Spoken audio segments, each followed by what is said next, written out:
Sa carrière, tout comme sa vie, ont été stoppés d'une terrible façon.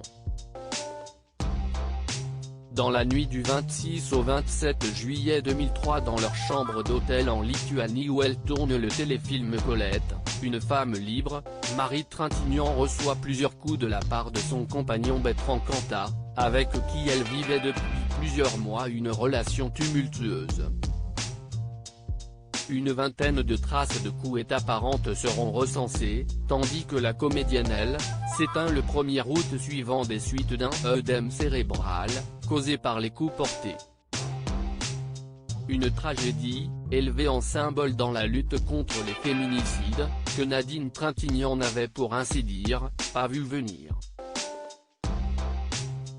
Si elle s'épanche à l'occasion sur la mort de sa fille Marie, Nadine Trintignant a décidé de se livrer comme jamais dans un documentaire, Marie Trintignant, Tes rêves brisés, disponible sur la plateforme d'Arte. Une lettre d'amour de la part de la réalisatrice qui depuis 18 ans n'a pas touché à une caméra, alors que sa fille aînée est morte durant le tournage du téléfilm qu'elle réalisait. Toutefois, même si elle la voyait tous les jours, elle confie qu'elle n'avait rien compris à ce que sa fille traversait en privé. J'avais remarqué qu'elle était de plus en plus triste. Elle changeait sous l'influence de cet homme, admet-elle, précisant par ailleurs qu'au vu de son caractère, du genre à se lever et partir, il était inconcevable qu'il y ait un grave problème.